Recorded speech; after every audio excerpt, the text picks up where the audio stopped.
much of its shell is equipped with carbon fiber components, and it utilizes an engine and chassis derived directly from the R8 LMS race car. And that 0 to 60 time was breathtaking, literally. And so today, courtesy of Sun Motorcars in Mechanicsburg, PA, I have with me the 2017 Audi R8. So let's check it out. And so let me start with the power on this one, because the acceleration of the new R8 is truly inexperienced. To start, power for the R8 is going to come from a 5.2 liter naturally aspirated V10, which puts pricing at around $162,900 and puts down 540 horsepower at 7,800 RPM and 398 pound-feet of torque at 6,500 RPM, producing a 0 to 60 time in the ballpark of 3.5 seconds and a top speed of 199 miles per hour. Crazy, right? That's not the trim I had today though. This particular R8 was the V10 Plus, which puts pricing at around $189,900 and sends power to all four wheels once again through Audi's Quattro all-wheel drive system, and this one is going to produce 610 horsepower at around 8,200 RPM and 413 pound-feet of torque at 6,500 RPM, with the 0 to 60 time of around 3.2 seconds and a top speed of 205 miles per hour. And so to get the R8 to churn out that extra power, engineers designed a new fuel injection system, reworked the air intake and also the exhaust. And by the way, to pop that engine cover, the button is actually going to be located just behind the driver's seat, since this is a mid-engine car. But anyway, since I've covered the 0 to 60 times, watch how quickly here the gauges hit 60 during this acceleration here at the dealer's closed off track.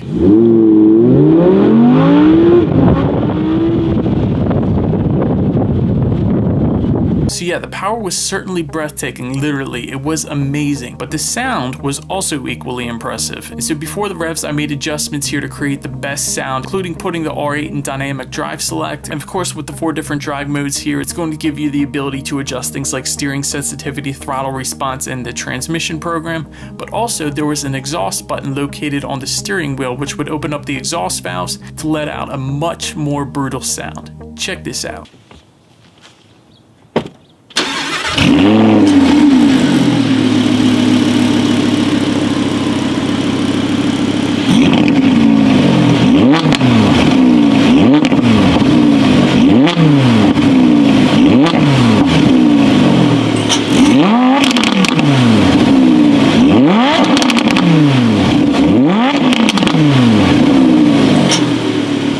Crazy, right? So when it comes to the MPGs, they come in at 14 in the city and 22 on the highway using premium fuel. And the R8 is going to come with the capless fuel system, so there's not going to be any cap trying to scratch up the carbon fiber there. But anyways, let me move on to the outside, because the new R8 is stunning. To start, the body uses the R8 ultra lightweight material, including this carbon fiber lip up front, which puts the car at a curb weight of 3,649 pounds for the V10 and 3,572 pounds for the V10 Plus. And of course, the V10 Plus is going to be lighter because it incorporates a lot more carbon fiber than the V10 would. And so up front, the R8 sports Audi single frame grille in a gray gloss finish. Then to the sides, there were full LED headlights, which are also automatic with high beam assist as well. Then around to the side, the R8 comes standard with 20-inch double 5-spoke wheels in a titanium finish. However, this particular R8 had the optional $1,500 10-spoke design wrapped in summer performance tires, of course. And those tires were so freaking wide, so freaking nice. And I gotta say, while I'm typically a fan of the double 5-spoke design, this 10-spoke design setup worked perfectly on this one. And just behind those wheels were Audi ceramic brakes, which sized up at 15 inches in the front and 14 inches in the back. Then continuing on, there were plenty of carbon fiber touches as well around the side, like the mirrors for instance, which came with integrated turn signals, of course. But then also just behind the window and also just behind the door as well was also sporting carbon fiber. Then the carbon fiber continued around back with that rear wing, which was an addition that came with the V10 Plus, of course. Also around back was LED taillights, rear fog lights, those awesome twin trapezoidal exhaust outlets, and a carbon fiber rear diffuser between it all. But now let's check out the interior, because that was definitely equally impressive. To start, the key was very heavy, which I definitely was a fan of because it definitely felt high quality. Of course, there was a keyless entry into the R8, which is always nice. And once inside, I was immediately greeted with the additional touches of carbon fiber, including the door sills and some touches on the doors as well. So it was nice that Audi completely tied together the look by continuing the carbon fiber fiber on the exterior into the interior. Next thing I wanted to check out was the driving position, because in a car like the R8, that's definitely important. So to start, the steering wheel was tilt and telescoping, and it actually telescoped out pretty far compared to other cars that I've tested. Then another feature the V10 Plus added was the racing shell seats with power height adjustment, and those seats had some serious bolstering going on, which of course is important for fast cornering. But they also did come heated as well and were finished in a fine Napa leather. But anyways, to start up the beast, I simply put the key in this nifty little key slot here, then press down on the brake and press the engine start button, which of course was the bright red button located on the steering wheel. Then upon startup, the tachometer did a full sweep, and that gauge display was all digital. There was actually a lot you could do with these gauges, and of course it was going to give you the time and day of the week, but also there was engine and oil temperatures in the bottom corners, as well as the ability to select those drive modes, which I previously touched on.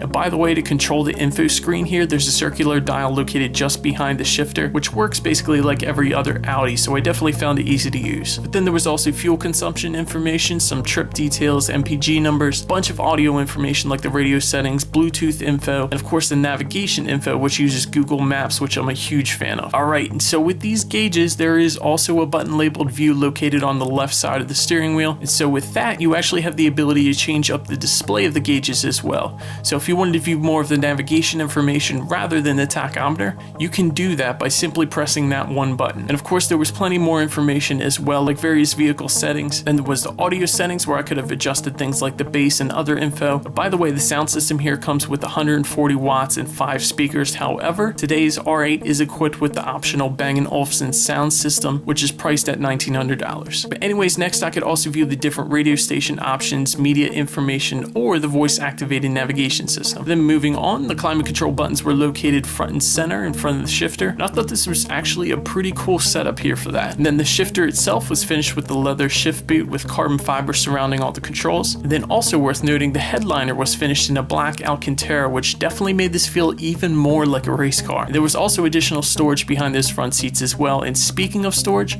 up front you're going to find 8 cubic feet of cargo capacity, which certainly isn't a ton, but then again, this is essentially a race car. So for reference, if you're good with space management for this car, there's always ways to make it work. But then lastly, when it comes to safety to start, there's driver and passenger front airbags, thorax side airbags, side guard head curtain airbags, and knee airbags for both the driver and passenger. Then of course there's anti-lock brakes with electronic brake force distribution and brake assist, electronic stability control, an electromechanical parking brake, and a tire pressure monitoring system. And in the end, having a lot of horsepower is one thing, but what I really liked is that it actually had the ability to put that power to the ground without a ton of wheel spin. Because a lot of times what I find on cars with a lot of power is once you hit the gas, you're just spinning the whole time and you're not going anywhere. But with the high performance summer tires on the R8 and Audi's Quattro all-wheel drive system, that power stuck to the ground, and because of that, I don't think I can say I've personally experienced a quicker 0 to 60 firsthand. It was an absolute rush, trust me. Thank you guys so much for watching. Be sure to like the video and subscribe, and I'll see you in the next one. Stay gold.